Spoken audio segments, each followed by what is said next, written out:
Y'all, I wasn't ready for this weather. Today was my first Cocktail Météo in Quebec and I was not prepared. If you're thinking of visiting Quebec in the winter weather or living in Quebec in the winter, this video is for you. I will tell you about one of the biggest weather emergencies in Quebec that even I, as a visitor and frequent Quebec traveler, you know, was flabbergasted about. And I'm going to share a little bit about what this experience was like. And for those of you who are from Quebec, who live in Quebec or have lived in Quebec, I invite you at the end of this video to share your suggestions and ideas about how to deal with the Cocktail Météo. Now, if you don't know what a Cocktail Météo is, this is actually a term that my uncle and aunt told me about yesterday, and I was like, okay, that should be interesting.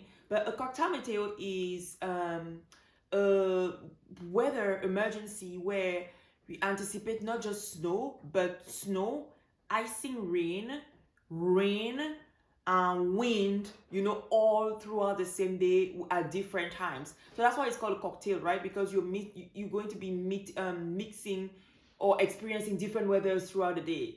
No, in my head, I've always been like, Quebec is snow, and it's like literally where you have one of the biggest snowing seasons in Canada. So I mean, how bad could it really be? This is from a perspective of somebody who lives in Ontario, where yes, we do have snow, but baby, we don't have Quebec level snow. And it is where it's really important whenever you go to a destination to really listen to the weather advisory, the people who live there, and take it take their word for it. Because baby, today even I saw Quebecois themselves almost falling and sleeping on ice, like people who live here. And I'm like, much less for me who is visiting. It is a sign, a reminder to take this seriously. So I jotted down some notes about a few things that I wanted to talk about. So for me, when I heard the weather, when I heard the weather alert of when they shared the weather alert today, right? I thought that, you know what, okay, I mean, yes, it's going to be this, it's going to be that. And my uncle and aunt had kind of prepared me in a way to, or in terms of what to expect. But I think that even when you are prepared, you don't really know what it is until you actually go through it. So for me personally, I was expecting snow, and I thought that it would be just like a lot of snow that will make it harder to walk, to navigate around, and worst case scenario, it will probably take longer to deglaze the car. But it was more than snow. It felt like, the sidewalks turned into ice skating rinks. Like literally, it was like slippery slope everywhere. It was cold, it was rainy, and the rain made everything heavier and just everything harder. And it's like I went this morning for me to just go on a winter walk, which is actually pretty fun, pretty refreshing to feel the crisp air, of the morning. And I also felt like I needed a little bit of that. But so when I went, it wasn't so cold, right? It was 1 degree, it wasn't so cold. You hear me saying 1 degree is not so cold because we've had different temperatures, and I'm somebody who has lived in temperatures of like 26 to 30 degrees. But now I'm saying 1 degree is not so cold. I'm kind of used a little bit to Canadian weather already. But we had 1 degrees. But then when I came back from my walk about an hour later, the road was like a lot more icier. It was harder to walk, and I had to take my time. Let me tell you something. By the time I got to the house, close to the house, I saw somebody who almost fell. I was like, listen, and this guy is from Quebec. This guy has lived here his entire life. So it's something that is very, very serious. Not just for the people who are visiting when you are coming, but also for the people who live there. Now, I want to talk about the impact that this can have. Now, for us, when we were driving on the road today, we realized that because of this Cocktail Météo and the weather that is just like changing all the time, you can't really predict, but you just have to be careful and play by ear.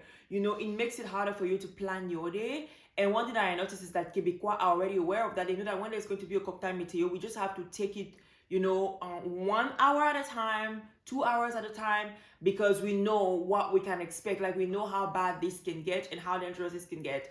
When I talk about dangerous, just imagine if you are walking on the road with a person of the third age, in the 60s, 70s, people with more fragile bones, you want to be very, very careful, because if you try to rush on the road, if this person falls, it's harder, because then you have to think about a hospital. They might break a bone easily. And the thing is, when you, for a population, in Quebec, where you have a lot of older people who tend to live long, things like falls are not something that you really want to have, because once somebody falls around that age, it affects their mobility and their quality of life like in general, not just in Quebec, in general. So imagine being here with your family, your aunt, your mom, your dad, and you're just doing like a regular winter walk, and then bam, your dad falls on something that he didn't even think was, slippery ice. Then that becomes a whole different thing for the day, that you don't want to have. Another thing is it causes delays in appointments, delays in people getting to work, because when you're driving on the road, you have to be careful. My aunt was explaining to me that when the wind actually comes into play,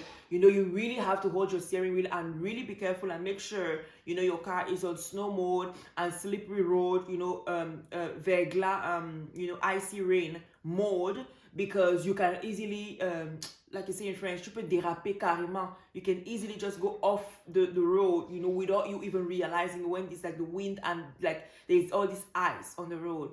So there is that. It takes longer to travel. You have more traffic.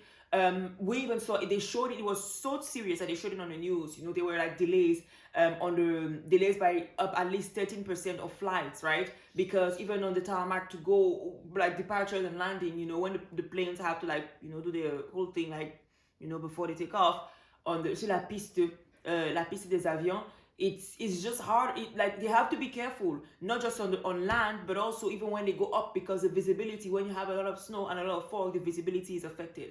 So that affects it as well. It can cause congestions in healthcare centers, in hospitals, if people have a lot of accidents, and people apparently reportedly had like sustained some falls, which is what you don't want to have. So something like this can cause a lot of it can have a potentially like a very serious impact if you are not paying attention and just think, oh, you know what, it's just gonna be snow, it's gonna be fine. Maybe it's not gonna be just snow, and you have to be careful.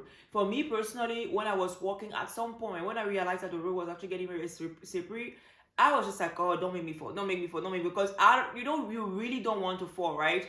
And then there's just like this anxiety about just walking, that if I take, even if I take a step there, am I going to fall? There's like this anxiety that you don't want to have. But when you have a Cocktail Météo, you have to be extremely careful.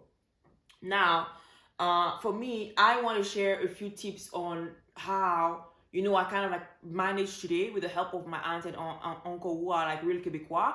And I want to ask you, if you are in Quebec, or you live in Quebec, you've lived in Quebec before, you're familiar with this, what are your tips for dealing with the Cocktail Météo? How does it work for you? What are your secrets? Because I really want people who are going to be visiting Quebec in the winter, or who are planning to move here, to get it from people who actually live here. For me, things that really helped me was, first, number one, listening to the advice of the people who live here. Like, you might we have winter in Ontario, but it's not the same thing. And even though we have sometimes icy roads in Ontario, even in Toronto, it is not the same thing. So listening to the advice of the locals, the people who live here. Number two, I will say taking your time when you walk. Like, take your time. If it takes you 10 minutes to walk a road normally, when it's Cocktail Météo, like when it's like icy rain, it might take you 45 minutes, and understand that it's okay, because you don't want to fall. The third thing is really having shoes and boots that have good grip. Like, let me tell you something. That is like winter shoes with good grip. I know that my shoes that I brought didn't have good grip, so I was like even extra careful. And the reason is because I did not plan for weather like this. So which takes you to the next step. When you travel to Quebec in the winter, plan for the most potentially extreme weather. I don't want to talk worst case scenario, because I don't want to characterize this as worse or as bad, but the most extreme weather that you could experience, and just be prepared for that in terms of your shoes and so forth. If you need to buy additional grips for your boots, make sure you have that.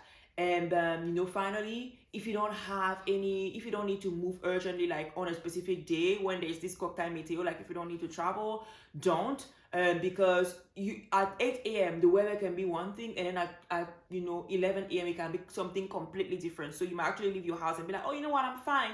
But then by 11 a.m. if you come back, it's like pouring a lot of snow, and it makes it difficult for you to navigate. So these are my tips. But Quebecois, now the floor is yours. Let me know, what are your tips for dealing with the Cocktail Météo? How do you navigate it? How do you manage it? And if you had a loved one who was visiting you in the winter and you were anticipating a Cocktail Météo, what would you tell them to do? I would love to know in the comments.